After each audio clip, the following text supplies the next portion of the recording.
Bom, pessoal, vimos na aula passada então as chamadas regras de três simples, né, as regras de três. Dando continuidade então a esse conceito de regra de três, vamos estudar as chamadas regras de três compostas. Bom, primeiramente vamos entender qual é a diferença entre a regra de três simples e a composta. Depois eu vou mostrar alguns exemplos e vou, como de praxe, né, deixar alguns exercícios para vocês trabalharem. Bom, basicamente, a regra de três simples e a composta funciona da mesma forma. Em termos de razão e proporção, os conceitos que nós vimos nas aulas anteriores de regra de três simples e de frações, né, proporções, são válidos, é a mesma coisa. A diferença é que na regra de três simples nós sempre estamos comparando duas grandezas. Então você tem o valor conhecido de uma dessas grandezas, uma outra tem um valor desconhecido, que é a que a gente vai calcular, né, que a gente chama de x, e a partir então daquela propriedade das proporções, né, igualdade entre duas frações, a gente consegue montar uma espécie de uma equação de primeiro grau e encontrar o valor de x, que é a variável desconhecida.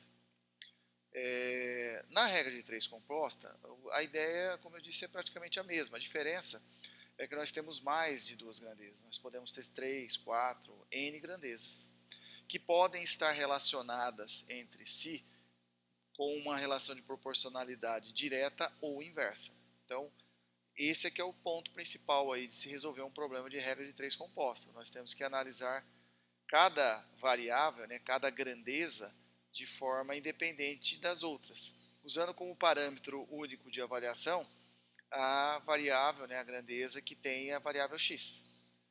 Aí a gente faz a seguinte comparação. Vamos supor, mais fácil até eu explicar através desse diagrama aqui. Ó. Vamos supor que eu tenha três grandezas, né, as grandezas 1, 2 e 3. Nessas grandezas, a grandeza desconhecida, o valor desconhecido, esteja aqui na grandeza 1. Então ele tem uma escala, né? Claro, pode estar em metros, segundos, aí vai depender do tipo de grandeza abordado, mas um dos valores eu conheço e o outro é o que eu quero descobrir. Na grandeza 2 eu tenho os outros dois valores conhecidos, e a grandeza 3 outros dois valores conhecidos também. Então, sempre eu vou trabalhar com uma única incógnita. Os outros valores têm que ser numéricos, têm que ser conhecidos. Tá, como é que nós fazemos então para montar o probleminha na forma composta? A gente escreve a fração que representa a grandeza que tem a variável, no caso aqui a grandeza 1, nós escrevemos ela no primeiro membro da equação do jeito que ela está lá na tabela, do jeito que nós tabelamos. Então eu tenho aqui A sobre x, A dividido por x. Aí eu comparo a grandeza 2 com a grandeza 1 e depois a grandeza 3 com a grandeza 1. Então é sempre comparando cada uma das grandezas com aquela que tem a variável x. Se tiver a grandeza 4, eu vou pegar a grandeza 4 e vou comparar com a grandeza 1. E é uma comparação só entre as duas, não de 3 em 3 ou de 4 em 4, porque aí vai ficar confuso, aí você acaba se perdendo. Bom, ao fazer essas comparações, o que nós na verdade estamos analisando é a relação de proporcionalidade, se é direta ou inversa.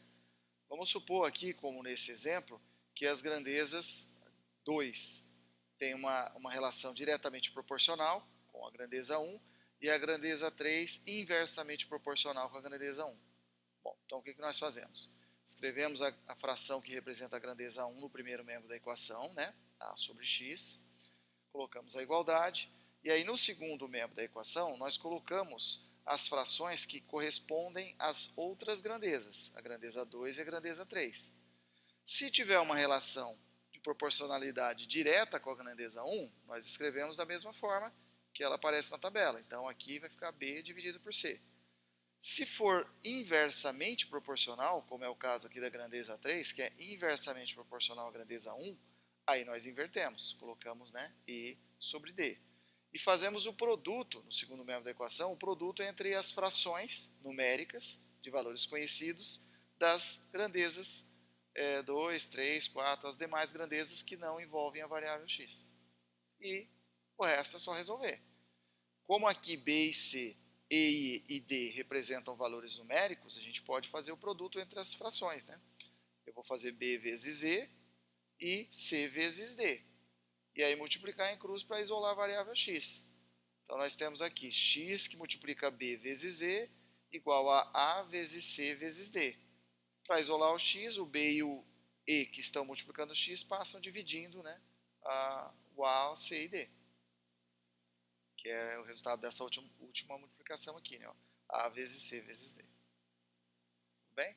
Com números vai ficar mais fácil de entender, espero, né?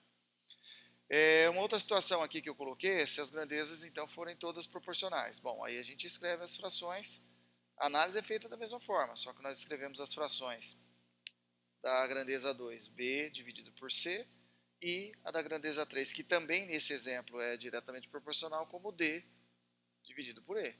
E o resto é a mesma coisa. Então, a vezes c vezes e, x vezes b vezes d. Como b vezes d está multiplicando x, a gente passa dividindo a vezes c vezes e. Vou pegar um exemplo numérico que certamente vai tornar mais fácil a compreensão aí desses probleminhas. Vou pegar aqui, ó, um exemplo seguinte. Imagine que nós tenhamos três pedreiros, né, ó, três pedreiros trabalhando 8 horas por dia e conseguem erguer um muro de alvenaria de 40 metros quadrados. A pergunta é, quantos pedreiros serão necessários para, em 6 horas diárias de trabalho, erguerem um muro de 120 metros quadrados? Então vamos observar aqui primeira coisa, né, quais são as grandezas. Nós temos pedreiros, que são trabalhadores, temos a quantidade, ó, 3 pedreiros, e depois aqui eu estou perguntando quantos pedreiros, então essa vai ser a grandeza que vai ter a variável x, né? Nós temos horas trabalhadas por dia, então na primeira condição aqui 8 horas por dia, na segunda 6 horas por dia, e o tipo de trabalho que no caso é um muro de 40 metros quadrados, na segunda condição 120 metros quadrados. Então, nós poderíamos montar uma tabela desse tipo aqui, ó. Pedreiros em quantidade, né, de unidades é uma das grandezas, então 3 pedreiros na primeira condição, e x na segunda, porque eu estou perguntando, né, quantos pedreiros serão necessários, então essa é a pergunta do exercício. A outra grandeza, trabalho em horas por dia, então na primeira situação 8 horas, né, com 3 pedreiros são 8 horas, com um muro de 40 metros de área, essa é a outra grandeza. Com quantos pedreiros, que é o que eu quero saber, 6 horas por dia trabalhando, quer dizer, reduziu a hora trabalhada, 120 metros quadrados de muro. Bom, agora basta fazer aquela análise que eu falei, né? Nós comparamos essa primeira grandeza, né, horas por dia de trabalho com pedreiros, fazemos essa análise primeiramente, e depois área de muro construída com pedreiros. Então são duas situações distintas, né? Vamos comparar primeiro então as grandezas horas por dia trabalhada com pedreiros. Ó, imagine que os pedreiros vão fazer uma tarefa. Esqueça essa coluna aqui, faz de conta que essa coluna não tem, essa informação é desconhecida. Para essa análise ela é irrelevante. Então vamos analisar só grandeza horas por dia com pedreiros. Então, 3 pedreiros executam uma tarefa trabalhando 8 horas por dia. Supondo que você diminua a carga horária de jornada dos pedreiros de 8 para 6 horas por dia. Para fazer esse mesmo trabalho, é esperado que você diminua ou aumente o número de pedreiros. Acho que é uma coerência que se você está diminuindo o número de horas trabalhadas por dia, você vai ter que aumentar o número de trabalhadores, né? Então, em reduzindo uma das grandezas, é esperado, é coerente que se aumente outra grandeza. Quando duas grandezas nós temos essa relação, que você aumenta, diminui uma, aumenta a outra, ou vice-versa, né? Nós chamamos de grandezas inversamente proporcionais, certo?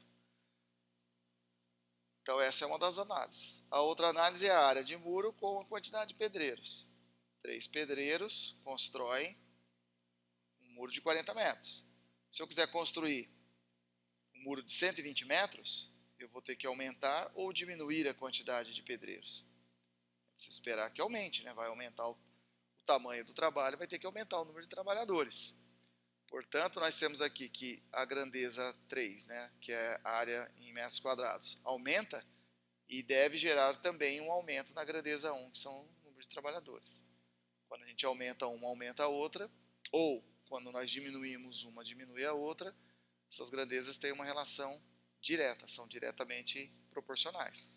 Então, essa grandeza 2 aqui, horas trabalhadas por dia com pedreiros, é inversamente proporcional, e a área de muro construído com a quantidade de pedreiros é diretamente proporcional. Aí nós montamos então a fração, a proporção. Nós escrevemos 3 dividido por x igual, aqui, né, a relação de proporcionalidade, escrevemos então, 3 dividido por x é igual, como essa grandeza é inversamente proporcional à quantidade de pedreiros, nós invertemos a fração, fica 6 por 8. Como a grandeza 3, que é a área de muro construída, é diretamente proporcional, nós escrevemos a fração da mesma forma, 40 dividido por 120. Está aqui o problema equacionado. Agora basta resolver. Eu posso fazer 6 vezes 40, né?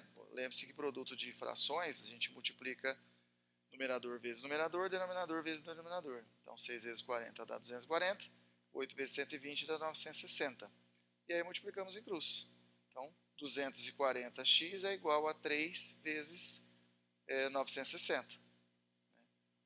240 vezes x, para isolar o x eu passo dividindo o resultado de 3 vezes 960.